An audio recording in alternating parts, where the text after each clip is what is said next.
My mother showed up at my office building screaming that I'd ruined her life. Security had to drag her away while she clawed at the glass doors.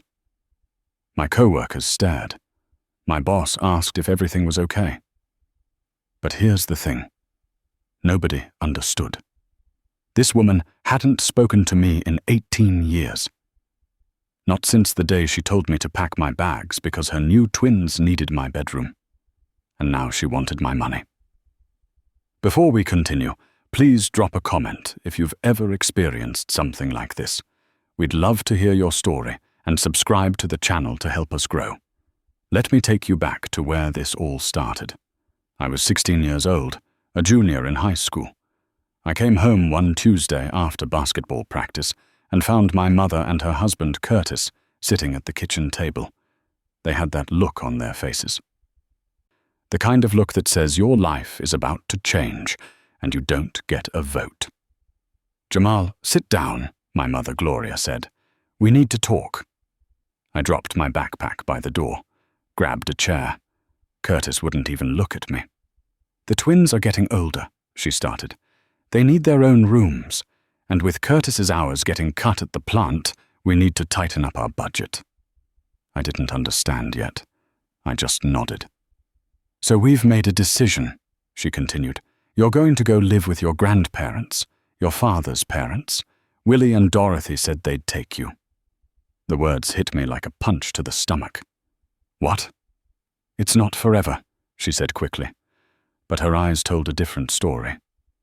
"Just until we get back on our feet." "You're kicking me out?" My voice cracked. "For Malik and Jasmine?" Curtis finally spoke up. "Watch your tone, boy. Your mother is doing what's best for this family." "I am family," I said. "You know what I mean," Curtis snapped back. "These are my biological children.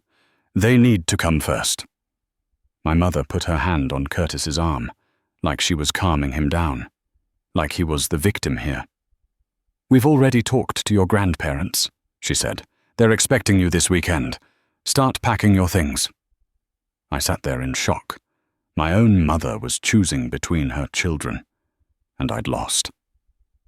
That Friday, I loaded everything I owned into the back of my grandfather's old Buick. My mother stood on the porch watching. She didn't cry. She didn't hug me goodbye. She just waved once and went back inside. My grandmother Dorothy cried enough for both of them. She held me that night while I broke down in their guest room. The room that would become my room for the next 2 years. "Baby, I don't understand what's gotten into Gloria," she said, rocking me like I was still a little boy. "But you listen to me. This is your home now, for as long as you need it." My grandfather Willie was quieter about his anger, but I saw it in his eyes every time someone mentioned my mother's name. He'd raised my father before my father died when I was 10. And now he was raising me. "Your daddy would be ashamed of what she's doing," he told me one night. "But he'd be proud of who you're going to become. Don't let this break you, son."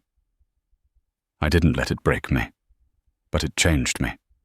I threw myself into school, into sports, into anything that would get me out of that house and away from the reality that my mother had abandoned me. My grades went from decent to excellent. I got a scholarship to community college, then transferred to a 4-year university. Took out loans for what the scholarship didn't cover. My mother didn't call on my 18th birthday, or my 21st. She didn't come to my college graduation. She didn't reach out when I got my first real job at a tech company. She was a ghost, and I learned to live with ghosts. But I want you to understand something. I didn't just survive. I thrived. I worked my way up from an entry-level position to a senior software engineer. Bought my first car at 25. My first condo at 28. By 34, I was making 6 figures and had more money in my savings account than my grandparents had seen in their entire lives. I took care of Willie and Dorothy, paid off their mortgage, made sure they had everything they needed. They'd saved me. Now I could save them back. Life was good. Stable. Peaceful. And then my phone rang 3 months ago. Unknown number. I almost didn't answer, but something made me pick up. Jamal? A woman's voice. Familiar, but older. It's your mother. I sat down. My heart was pounding. I know it's been a long time, Gloria continued, but I need to talk to you about something important. Can we meet? Every instinct told me to hang up, to block the number, to protect the peace I'd built. But curiosity is a powerful thing, and maybe, somewhere deep down, a part of me still wanted to hear her say she was sorry. Fine, I said. Sunday, 2 o'clock. The coffee shop on Maple Street. She was 20 minutes late. I almost left. But then I saw her walking through the door with Curtis trailing behind her. She looked older, tired. Lines around her eyes that hadn't been there before. Thank you for coming, she said, sliding into the booth across from me. Curtis sat beside her. What do you want? I asked. No small talk, no catching up. She glanced at Curtis. He nodded at her to continue. The twins are starting college in the fall, she said. Malik got into State. Jasmine got into Howard. We're so proud of them. I waited. But the thing is, she continued, we can't afford it. Curtis lost his job last year. We're barely making ends meet. And with both of them going at the same time, I felt my jaw tighten. And? And you're doing so well, she said. Her voice got higher, sweeter. Everyone in the family talks about how successful you are, how you bought your grandparents' house for them, how you drive a nice car, how you're living good. Get to the point, I said. Curtis leaned forward. We need you to help pay for their college. The audacity of it hit me like a freight train. You're joking. We're family, Gloria said. Family helps each other. I laughed, actually laughed out loud. Family? You kicked me out when I was 16 years old. You chose them over me. You didn't call. You didn't write. You didn't come to my graduation, and now you want my money. That's not fair, she said. We were in a hard place back then. We did what we had to do. You abandoned me, I said. Each word came out sharp. You saved resources for them by throwing me away. Now you want me to pay for those same kids' education? The kids you kept while you tossed me out like garbage? Don't be dramatic, Curtis said. You turned out fine. Better than fine. You should be grateful we pushed you to be independent. My hands were shaking. I gripped the edge of the table to keep them still. This conversation is over, I said, standing up. Don't call me again. Don't come to my house. Don't contact my grandparents. We're done. Jamal, please. Gloria grabbed my arm. They're your brother and sister. Don't punish them for our mistakes. I pulled my arm away. You taught me a valuable lesson when I was 16. You taught me that blood doesn't make you family. Actions do. And your actions told me exactly where I stand. I walked out of that coffee shop and didn't look back. But that wasn't even the worst part. 2 weeks later, my phone started blowing up. Text messages from numbers I didn't recognize. Voicemails from distant relatives I hadn't spoken to in years. All of them saying the same thing. That I was selfish. That I'd forgotten where I came from. That I should help my siblings. My mother had launched a campaign. She'd called every cousin, every aunt, every uncle. Told them I was rich and refusing to help the family. Painted herself as the struggling mother, and me as the ungrateful son.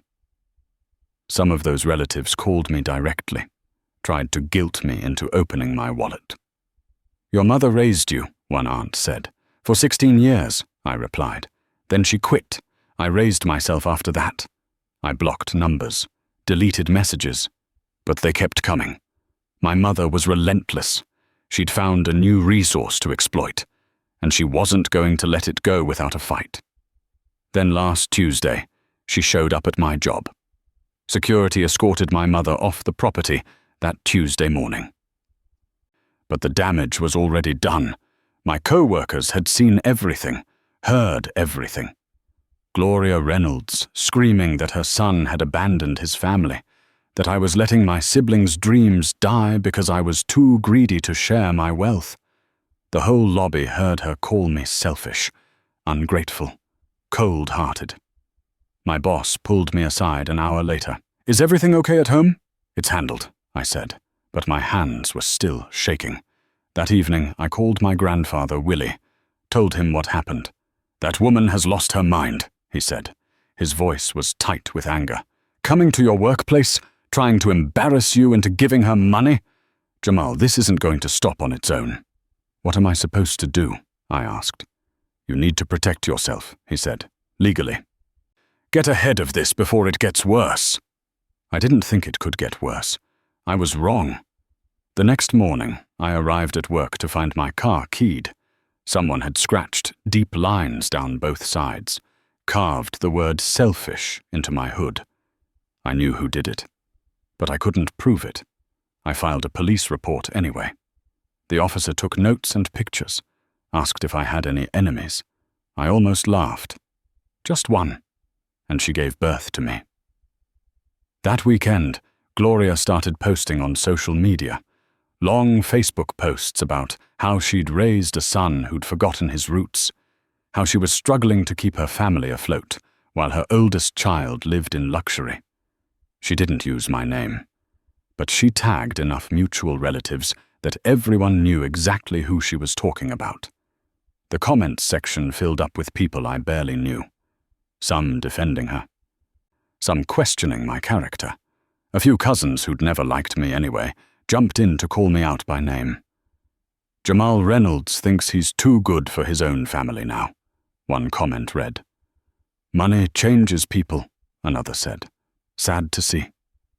My grandmother Dorothy called me in tears. "Baby, people are saying terrible things about you. Your mother is telling lies to anyone who'll listen." "Let them talk," I said. But it hurt more than I wanted to admit. The truth is, you can ignore a lot of things. You can block phone numbers, delete social media posts, file police reports about your keyed car. But you can't stop the whispers, the sideways looks from relatives at the grocery store, the cousins who suddenly have opinions about your life choices. But what I didn't expect was for Malik and Jasmine to reach out directly. Malik called me on a Thursday night. I almost didn't answer, but curiosity got the better of me. "Jamal?" His voice was hesitant, young. "It's Malik, your brother." I closed my eyes. "What do you want?" "I just wanted to say I'm sorry," he said, "for what Mom's doing, for what she's saying about you. This isn't right." I sat down. This I wasn't ready for. "Jasmine and I didn't know," he continued, "about what happened when you were 16. Mom never told us the real story. She always said you chose to leave, that you wanted to live with your grandparents." "She lied to you," I said quietly. "We know that now," Malik said. "We found some old letters in the attic last month, from Grandma Dorothy to Mom, begging her to let you come visit, to at least call you on your birthday. Mom never responded to any of them." My throat tightened. I'd never known my grandmother had tried to build that bridge. "I'm not asking you for money," Malik said quickly. "I just wanted you to know that Jasmine and I see what's happening, and we don't agree with it. We got jobs, we're taking out loans, we'll figure out college on our own." "You shouldn't have to," I said. And I meant it. These kids hadn't asked to be born into this mess. They hadn't kicked me out. But I can't give your mother what she wants. You understand that, right? "I do," Malik said. "And honestly, after reading those letters, I get it. What she did to you was wrong. Curtis too. They're trying to rewrite history now, making themselves the victims. But we know better." We talked for another 20 minutes, about his plans for state, about Jasmine's dreams of becoming a lawyer, about how they'd grown up hearing my name like I was some kind of ghost, present but never really there. When we hung up, I felt something I hadn't felt in years, a connection to my siblings, real siblings, Not the idea of siblings my mother had used as a weapon, but actual human beings who were trying to make sense of the same broken family I'd escaped. I thought maybe that would be the turning point, that Gloria would back off now that her own children had seen through her games. I should have known better. The harassment escalated. She started calling my office directly, not my cell phone, my work line. My assistant had to field calls from a woman claiming to be my mother, demanding to speak with me about a family emergency. After the third call in one day, my boss called me in again. "Jamal, I need to be straight with you," she said. "This situation is becoming a distraction. HR is getting concerned. We can't have family members harassing staff during work hours." "I understand," I said. "I'm handling it." "Handle it faster," she said. Not unkindly, but firm. That night, I called Alicia Bennett. She was an attorney I'd met at a networking event 2 years ago. We'd stayed in touch, grabbed coffee occasionally. She specialized in family law. "I need help," I told her. "My mother is stalking me." Alicia listened to the whole story. The keyed car, the social media campaign, the calls to my workplace, the scene in the lobby. "You need a restraining order," she said immediately. "What she's doing is harassment, and it's only going to get worse if you don't establish legal boundaries." "Will that actually stop her?" I asked. "It puts consequences in place," Alicia said. "If she violates it, she can be arrested. Most people don't want to risk jail time. It sends a clear message that you're serious about protecting yourself." We filed the paperwork that week, documented everything. The police report about my car, screenshots of her social media posts, witness statements from my co-workers who'd seen her screaming in the lobby, voicemails where she threatened to make sure everyone knows what kind of person you really are. The judge granted a temporary restraining order. Gloria had to stay at least 500 feet away from me. From my home. From my workplace. I thought that would be the end of it. That legal consequences would wake her up, make her realize she'd crossed a line. But here's what I learned about desperate people. About people who feel entitled to something they can never have. They don't stop. They double down. 2 days after she was served with the restraining order, my phone rang at 11 at night. Unknown number. I answered. "Hello? You think you're so smart, don't you?" Gloria's voice was shaking. Angry. "Getting a restraining order against your own mother.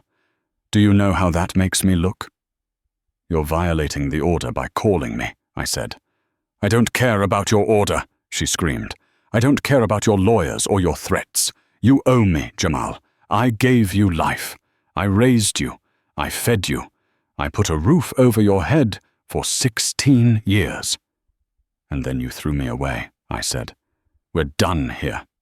"We're not done until I say we're done," she said. "You're going to pay for my children's education, one way or another. Even if I have to take you to court, even if I have to," I hung up, took a screenshot of the call log, sent it to Alicia. Her response came back within minutes. "Document everything. This is evidence. If she contacts you again, call the police immediately. Don't engage." I tried to follow that advice. I really did. But 3 nights later, I was walking to my car after working late. The parking garage was mostly empty. My footsteps echoed off the concrete walls. I was thinking about the project deadline coming up, about the meeting I had scheduled for tomorrow morning. I didn't hear her coming. Gloria stepped out from behind a pillar. Her face was twisted with rage. Curtis was with her. They'd been waiting. "We need to talk," she said. I took a step back. "You're violating the restraining order. Both of you need to leave." "We're not leaving until you listen," Curtis said. He moved to block my path to my car. My heart was pounding. I pulled out my phone, started to dial. That's when Gloria lunged at me. She grabbed my phone, threw it across the garage. I heard it shatter against the concrete. Then she was on me, scratching at my face, screaming that I'd ruined her life, that I was destroying her family, that everything was my fault. Curtis just stood there, watching. I tried to push her away without hurting her, but she was beyond reason. Her nails caught my cheek. Drew blood. She was hitting me, clawing at me. Years of rage pouring out in one violent moment. "Mom, stop!" A voice echoed through the garage. Malik appeared, running toward us. He pulled Gloria off me, held her back while she thrashed and screamed. "He has to pay!" she kept yelling. "He has to pay for what he's done!" Jasmine was there too. She must have come with Malik. Her eyes were hood with horror. "What are you doing?" Jasmine shouted at her mother. "You attacked him! You actually attacked him!" Security came running. Someone had told them. They separated everyone. Called the police. I stood there with blood running down my face. My phone destroyed on the ground. My mother being handcuffed by police officers while she screamed my name. "And Curtis?" Curtis finally spoke up. "This is your fault," he said to me, as the officers led him away too. "You could have just helped us. None of this had to happen."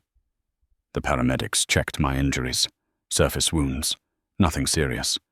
But the look on Malik's face told me something more serious had broken that night. "I'm sorry," he said quietly. "We followed her because we were worried she'd do something stupid. We didn't think she'd actually. I'm so sorry, Jamal." "It's not your fault," I said.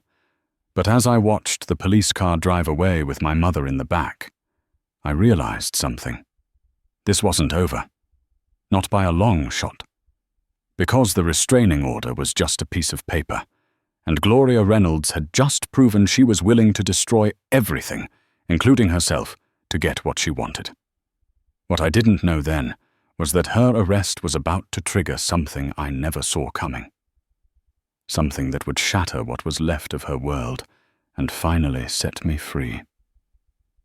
Gloria spent the night in jail. I spent it in the emergency room, getting my face properly cleaned and documented. Every scratch, every bruise. Every drop of blood captured in photographs that would become evidence. The nurse who treated me kept shaking her head. "Your own mother did this?" she asked. I just nodded. Some things don't need explanation. The district attorney called me the next morning. Gloria was being charged with assault and violating a restraining order. Curtis was charged as an accomplice. They wanted to know if I'd testify. "Absolutely," I said. But what happened next, I never expected. Curtis made bail first. He showed up at my grandparents' house 2 days after the arrest. My grandfather answered the door with a baseball bat in his hand. "I'm not here to cause trouble," Curtis said, holding up his hands. "I need to talk to Jamal. Please." Willie didn't lower the bat. "You got 30 seconds to say your piece from right there on that porch." I came to the door, stood behind my grandfather. Curtis looked like he'd aged 10 years in 2 days. His eyes were red. His clothes wrinkled like he'd slept in them. "I'm leaving her," Curtis said. "I'm taking Malik and Jasmine, and I'm leaving Gloria." I crossed my arms. "Why are you telling me this?" "Because you deserve to know," he said, "and because I owe you an apology. A real one." He took a breath. "What we did to you when you were 16 was wrong. I knew it was wrong then. But I let it happen because I was scared." "Scared of what?" I asked. "Of not being able to provide for my kids," he said. "We were drowning financially. Gloria was working 2 jobs. I'd just gotten my hours cut. We were about to lose the house. And then the twins came, and everything got worse. Gloria said we had to make a choice, cut expenses or lose everything. And you were the biggest expense." My jaw tightened. "So you threw me away to save money." "We told ourselves it was temporary," Curtis said, "that once we got back on our feet, we'd bring you home. But then months passed, then years, and Gloria convinced herself that you were better off with your grandparents anyway, that we'd done you a favor by making you independent." "That's not an apology," I said. That's an excuse." "You're right," Curtis said.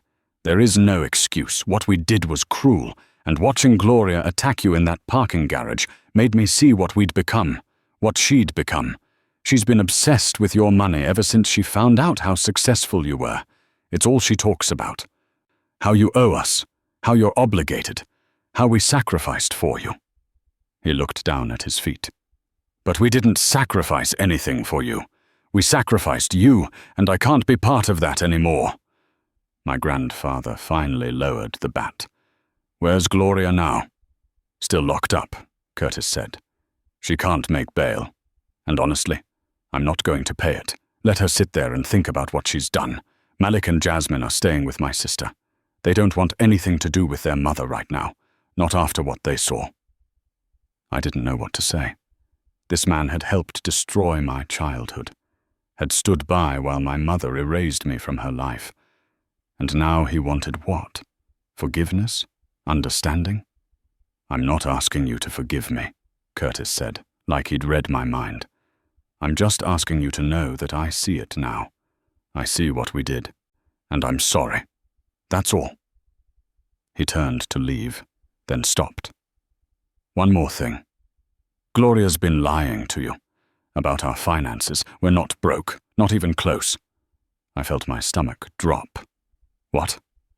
"She's been hiding money," Curtis said, "in an account I didn't know about until this week. Almost $40,000. Money from her mother's estate 3 years ago. Money she told me went to medical bills.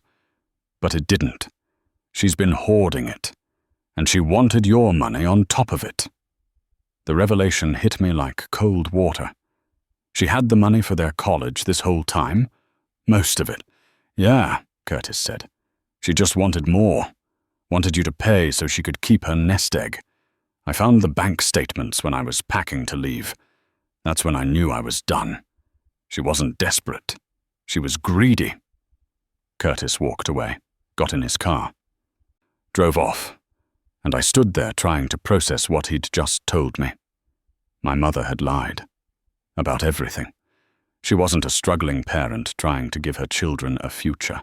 She was a con artist who saw her firstborn son as a mark. Someone she could manipulate, guilt, exploit. But that wasn't even the worst part. 3 weeks later, I got a call from Alicia. "You need to hear this," she said. "Gloria's attorney just filed paperwork. She's trying to sue you for emotional distress and financial support. She's claiming you owe her reimbursement for the 16 years she raised you." I laughed. Actually laughed. "She's suing me, while facing assault charges. Desperate people do desperate things," Alicia said. "But here's the interesting part. Her lawyer is arguing that you have a moral and financial obligation to support your younger siblings' education because you benefited from family resources during your formative years." "That case won't go anywhere," I said. "No, it won't," Alicia agreed. "But it tells you something about her mindset. She genuinely believes she's entitled to your money, even after everything, even facing jail time. She's doubling down." The court case for the assault charges came first. I testified, told the judge exactly what happened, showed the photographs of my injuries. My co-workers testified about the scene in the lobby. The security footage from the parking garage was damning. Gloria attacking me, Curtis blocking my exit, Malik pulling her off. Gloria's lawyer tried to paint me as the villain, said I'd abandoned my family, said I'd refused to help my siblings out of spite, said my mother had been driven to desperation by my cold heart. The judge wasn't buying it. "Ms. Reynolds," she said, looking at my mother over her glasses, "you have the right to feel hurt by your son's choices. You do not have the right to stalk him, to vandalize his property, to show up at his workplace, and you certainly do not have the right to assault him, regardless of your feelings about his financial decisions." Gloria got 6 months in jail, suspended sentence, 3 years probation, mandatory anger management, and the restraining order made permanent. She stood there in the courtroom and glared at me like this was my fault, like I was the one who'd made her violent, made her desperate, made her into whatever she'd become. I felt nothing, no satisfaction, no relief. Just emptiness where a mother's love should have been. Her lawsuit was dismissed 3 months later. The judge called it frivolous, said parents don't get to bill their adult children for the cost of raising them, said Gloria had no legal standing to demand support for children who weren't mine. Curtis followed through on his promise. He divorced Gloria, got full custody of Malik and Jasmine. They moved to a different city for a fresh start, away from Gloria's chaos. But here's the thing, nobody tells you about cutting off toxic family. You don't just lose the bad, you lose everything connected to it. Family reunions I'd never been invited to anyway stopped including my name in the gossip. Cousins who'd believed Gloria's lies didn't apologize when the truth came out. They just stopped talking about it, about her, about me. The family tree pruned itself, and I let it. What I didn't expect was Malik and Jasmine reaching out 6 months after everything settled. They asked to meet for dinner. Just the 3 of us. No parents, no history. Just siblings trying to figure out if they could build something new from the wreckage. We met at a restaurant downtown, sat in a booth in the back, ordered food we barely touched because we were too busy talking. Really talking. About their mom. About what growing up in that house had been like for them. About the lies they'd been told about me. About the truth they'd discovered too late. She used to tell us you were selfish, Jasmine said, that you'd abandoned the family for money. But now I understand. You didn't abandon us. You escaped. I wish I could have taken you with me, I said. And I meant it. You were 16, Malik said. You were a kid yourself. What could you have done? We made a plan that night, to stay in touch, to build a relationship separate from Gloria, separate from Curtis, separate from all the adults who'd failed us in different ways. I helped them with college, not by paying their tuition, but by teaching them what my grandparents had taught me. How to budget, how to apply for scholarships, how to work part-time and study full-time, how to build credit, how to plan for a future that didn't depend on anyone else's money. They didn't need a checkbook. They needed a mentor, and I could be that. Gloria tried to contact me twice more after her probation ended. Both times through Facebook messages from fake accounts. Both times saying the same thing, that I was punishing her for one mistake. That I should forgive and forget, that family was forever. I blocked the accounts, didn't respond, because here's what I'd learned. Forgiveness isn't something you owe people who hurt you. It's something you give yourself when you're ready to stop carrying their weight. And I wasn't carrying it anymore. A year after everything ended, I bought a new house, bigger than the condo, with a guest room for my grandparents when they needed it, with a backyard where I could host barbecues, with space for the family I was building, not the one I was born into, but the one I was choosing. Willie and Dorothy helped me move in. Malik and Jasmine came by with pizza and unpacked boxes. We sat on the back deck that first night, watched the sunset. Didn't talk about Gloria. Didn't talk about Curtis. Didn't talk about the past. We talked about the future. About Jasmine's law school applications, about Malik's internship, about my grandfather's garden, about my grandmother's church choir, about normal things, good things. You know what's funny? Dorothy said, squeezing my hand. Gloria thought she was punishing you when she sent you to us, but she gave you the greatest gift. She gave you a chance to become who you were meant to be.